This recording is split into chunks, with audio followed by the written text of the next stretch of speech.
السلام عليكم ورحمة الله تعالى وبركاته. الحمد لله رب العالمين والعاقبة للمتقين والصلاة والسلام على رسوله الكريم أما بعد فقد قال الله تعالى في القرآن العظيم وفي القرآن المجيد بعد أعوذ بالله من الشيطان الرجيم بسم الله الرحمن الرحيم قال ربي إني وهن الغلم مني واشتعل الرأس صدق الله العليم. وقال نبينا صلى الله عليه وسلم اغتنم خمسا قبل خمس شبابك قبل هرمك وصحتك قبل سقمك وغناك قبل فقرك وفراغك قبل شغلك وحياتك قبل موتك صدق رسوله الكريم. கண்ணியமிக்க அல்லாஹ்வின் நல்லடியார்களே, இன்றைய காலத்துல மனிதர்கள் வாய்ப்புக்காக அலைந்து திரிந்து கொண்டிருக்கிறார்கள். வாய்ப்பு கிடைத்த போது அதனை எவ்வாறு அணுக வேண்டும் அத நழுவ விட்டவர்கள் இங்கே ஏராளம்.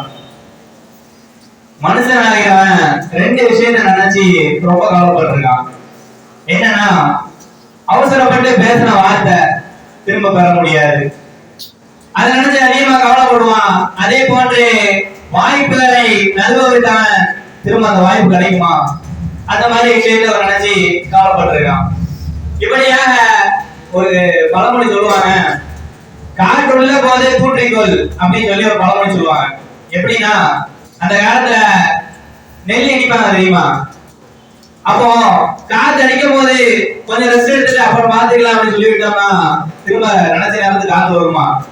அதனால சொல்லுவாங்க, காற்றுள்ள போதே தூற்றிக்கொள் என்பதாக பழமொழியில் குறிப்பிடுவார்கள்.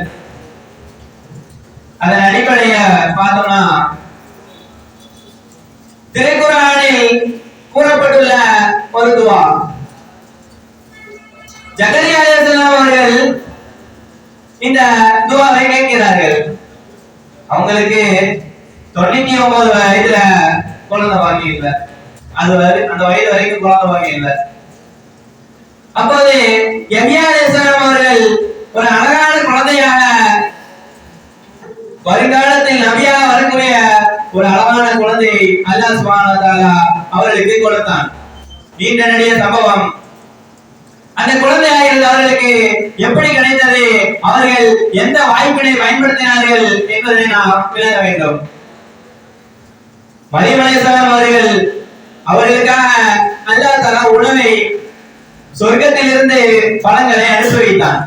நீண்ட நெடிய சம்பவம் எல்லாருக்கும் தெரிஞ்சிருக்கும். மரியம் அலைஹிஸ்ஸலாம் அவர்களுக்கு சொர்க்கத்திலிருந்து பணம் கொடுக்கப்பட்டது. இதனை பார்த்த ஜக்கரியா அலைஹிஸ்ஸலாம் அவர்களுக்கு அந்த நேரத்தில் அவருடைய வயதாகிறது 99, அவருடைய மனைவிக்கு 98. நல்லா கவனிச்சு பாருங்க. அறிவியல் ரீதியாகவும் இஸ்லாம் ரீதியாகவும் நாம் ஆராய்ச்சி செய்தால் ஒரு பெண்ணுக்கும் ஆணுக்கும் 20 வயசு வரைக்கும் தான் அந்த குழந்தை பாக்கியம் அதிகமா இருக்குமா. எந்த அளவுக்கு சொல்றாங்கன்னா, அந்த பெண்ணுக்கு 20 லட்சம் கருமுட்டையில இருந்து 30 லட்சம் கருமுட்டை வரைக்கும் அந்த 20 வயசுல தான் உருவாகுமா. அப்போ இப்ப பாத்தீங்கன்னா 30 வயசுலதான் குழந்தை பருவம் வாங்கியதெல்லாம் ரொம்ப கஷ்டமாயிடுச்சு. அப்போ ஜக்கரியா அலைஹிஸ்ஸலாம் அவர்களுக்கு 99 வயதாக இருக்கிறது. அந்த நேரத்தில் அல்லாஹ்விடத்தில் துஆ செய்கிறார்கள். எதனை வைத்து துஆ செய்கிறார்கள்? மரியம் அலைஹிஸ்ஸலாம் அவர்களுக்கு அல்லாஹ் தஆலா சொர்க்கத்திலிருந்து உணவு கொடுத்தான்.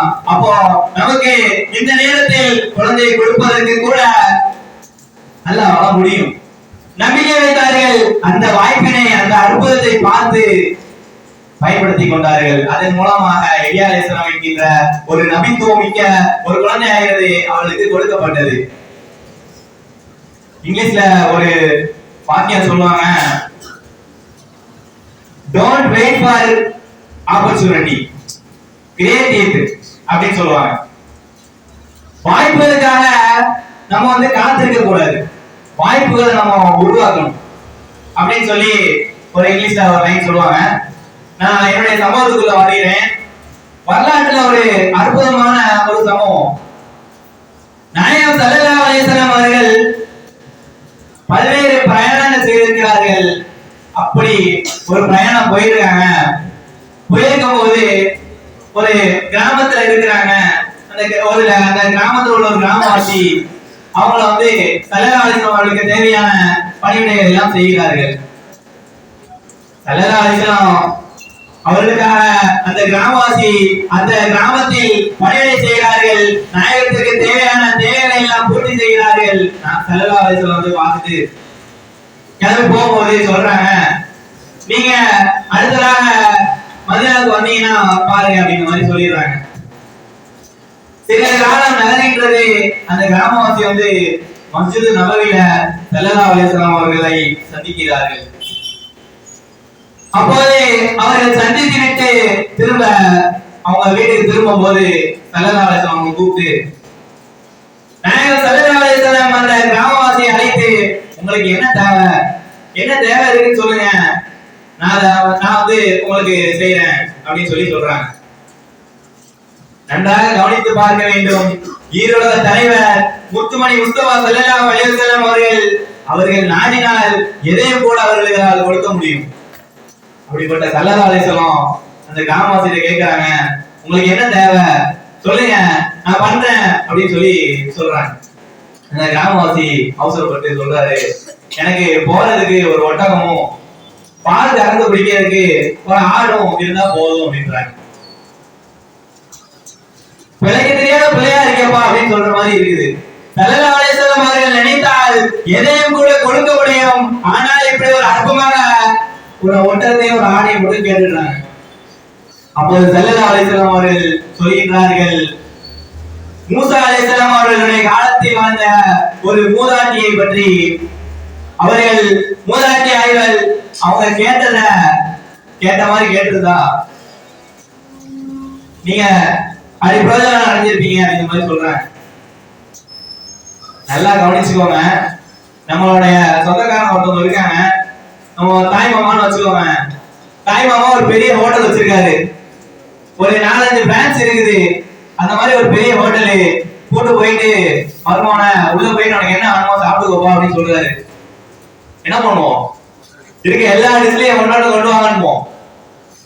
அந்த நேரத்துல போயிட்டு நம்ம இல்ல ஒரு லெமன் ஜூஸ் மட்டும் போதும் அப்படின்னு சொல்லுவோமா? ஸல்லல்லாஹு அலைஹி வஸல்லம் கேக்குறாங்க. அப்போ அந்த கிராமவாசி ஒரு ஒட்டகத்தையும் ஒரு ஆடை மட்டும் கேட்டாங்க. அப்போ ஸல்லல்லாஹு அலைஹி வஸல்லம் இந்த உதாரணத்தை சொல்றாங்க.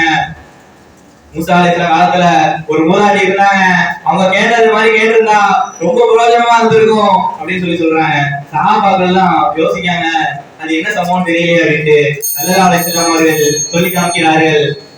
மூசா அலைஹிஸ்ஸலாம் காலத்துல ஒரு சம்பவம் நடந்துச்சு. எப்படின்னா, மூசா அலைஹிஸ்ஸலாம் அவர்கள் பனு இஸ்ரவேலர்களை அழைத்து கொண்டு எகிப்தில இருந்து பைத்துல் முகத்தஸுக்கு போறாங்க.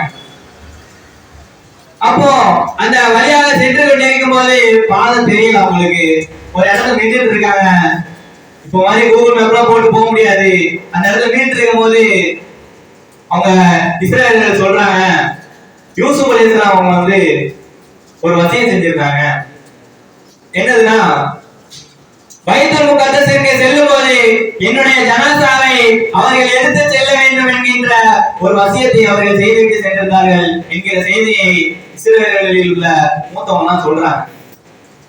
இப்ப என்ன செய்யணும்னா, யூசுப் அலைஹிஸ்ஸலாம் அவருடைய ஜனாசாவை கொண்டு போயிட்டு பைத்துல் முகத்தஸுக்கு கொண்டு போகணும். அவங்க வாழ்ந்த காலமாயிருந்து அதிகமாக சென்ற காரணத்தினால் அவங்களால பார்த்தா கண்டுபிடிக்க முடியாது. அவங்களுடைய கபர் எங்க இருக்குன்னு தெரியாது. அப்போ அந்த காலத்துல வாழ்ந்த ஒருத்தவங்க இருந்தாங்கன்னா அவங்க சொல்லிதான் தெரியும். அப்ப விசாரிக்கிறாங்க, ஒரு மூதாட்டி இருக்காங்க, அவங்களுக்கு தான் அந்த கபரை பத்தி தெரியும் அப்படின்னு சொன்னான மூசா அலைஹிஸ்ஸலாம் வந்துட்டு சரி அவங்கள போய் பார்ப்போம் சொல்லிட்டு போறாங்க. அந்த மூதாட்டி அவர்கள் பார்த்து சந்தித்தவுடன் மூசா அலைஹிஸ்ஸலாம் அவர்கள் கேட்கின்றார்கள், அந்த யூசுப் அலைஹிஸ்ஸலாம் அவருடைய கபரை எங்க இருக்குன்னு தெரியுமா அப்படின்னு கேட்கிறாங்க. மூதாட்டி சொல்றாங்க, எனக்கு தெரியும், ஆனா நான் சொல்லணும்னா எனக்கு என்ன தேவையோ அதை நீங்க பூர்த்தி செய்யணும். இதுதான் வாய்ப்பு. நபி அவர்கள் கேட்கின்றார்கள், நபிக்கு ஒரு தேவை இருக்கின்றது. அதை இவர்கள் எவ்வாறு வாய்ப்பாக பயன்படுத்திக் கொண்டார்கள் என்பதை நாம் விளங்க வேண்டும். அப்போ அந்த மூதாட்டி சொல்றாங்க, என்னுடைய தேவை நீங்க பூர்த்தி செய்யணும். சரி, அவங்க நினைச்சுக்கிட்டாங்க ஏதோ மூதாட்டி வயசான காலத்துல என்னத்தை கேட்க போறாங்க. சரி சொல்லிடுறாங்க மூசா அலைஹிஸ்ஸலாம். அப்போ அந்த மூதாட்டி சொன்னாங்களா, எடுத்த கவுர்மெண்ட் இல்லாம அவங்க தீர்மா அந்த எப்படி முடிவெடுத்தார்கள் பாருங்கள், சொர்க்கத்துல உங்களோட இருக்கணும் அப்படின்னு பாருங்க. ஒரு கபரை காமிக்காண்டி சொர்க்கத்துல அவங்களோட இருக்க வேண்டும் அப்படின்ட்டு அந்த மூதாட்டி கேட்கிறாங்க. மூசா அலைஹிஸ்ஸலாம் பார்த்துட்டு, என்னம்மா நீ ஏதோ கொஞ்சம் கேட்பன்னு பார்த்தா ஒரே அடியா சொர்க்கத்துக்கு கேட்டுட்ட அப்படின்னு சொல்லிட்டு பாக்குறாங்க. பார்த்துக்கிட்டு அவங்க போயிடுறாங்க. அதெல்லாம் தர முடியாது அப்படின்னு போயிடுறாங்க. அல்லாஹ் தஆலா அவர்களுக்கு பெற்றுக் கொடுக்கிறார்.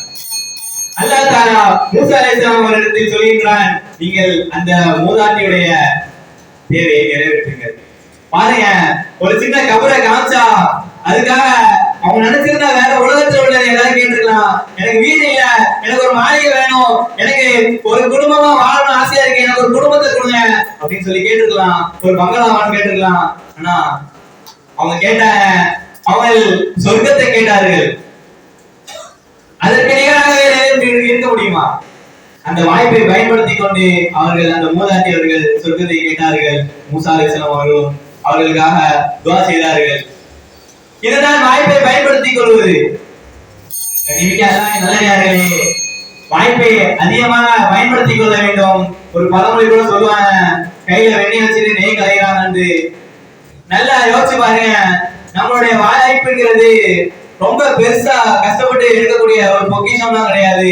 நம்ம கண்ணெதிரே இருக்கக்கூடிய ஒரு சின்ன சின்ன விஷயங்கள் கூட வாய்ப்புகள் மூலமாக நாம் பெரிய இடத்தில் வளர்ந்து நிற்கக்கூடிய அளவிற்கு இருக்கின்றது.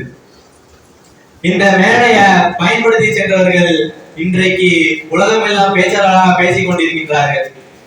இப்படியாக நாம் சின்ன சின்ன விஷயத்திலிருந்து பார்த்துக் கொள்ள வேண்டும். வாய்ப்புகளை நல்ல முறையில் அல்லாஹ்வுக்காக பயன்படுத்தி வாழ்க்கையில் மென்மேலும் உயரக்கூடிய பாக்கியத்தினை வல்ல ரஹ்மான் நமக்கும்